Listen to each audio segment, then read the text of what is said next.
একটা পোস্ট করেছিলাম, পোস্টের মধ্যে লেখা ছিল যে মানবিক পুলিশ আকরাম ভাইয়ের ভালোবাসায় যে উনি মানবিক কাজগুলো করে, এই কাজগুলো দেখার যে দেখলে ভালো লাগে যে মানবিক পুলিশ, উনিও মানুষ, আমিও মানুষ, যারা কোটিপতি লাখপতি তারাও মানুষ, তারা এই কাজগুলো ফোকাস করে না।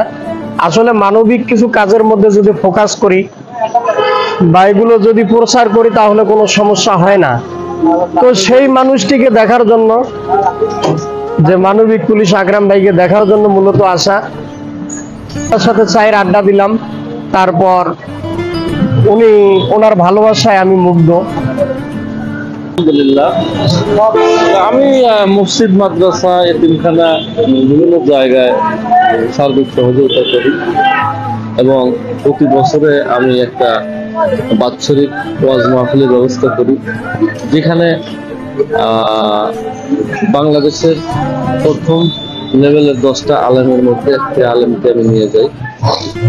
পাবনা জেলার মধ্যে অন্যতম একটা মাহফিল আমি উপহার দিই। আর মাঝে মধ্যেই এলাকায় গরিব অসহায় মানুষের পাশে দাঁড়াই, যতদূর পারি এবং চেষ্টা করি, এবং দূর দূরান্ত আমি মাঝে মধ্যে হেল্প করি।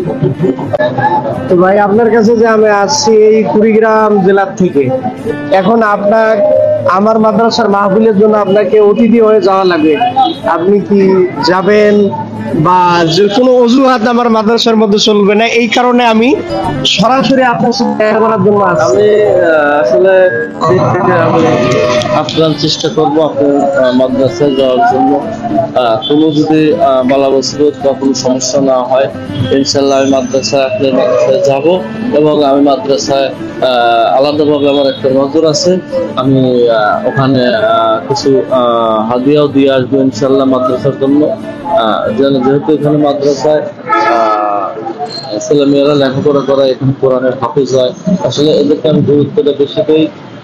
সেই দিক থেকে চিন্তা করে আমি যাবো ইনশাল্লাহ। আমার 100% আশাবাদী যে আমি আপনার মাদ্রাসায় ইনশাল্লাহ যাবো, যদি কোনো সমস্যা বালা মুসিবত না আসে।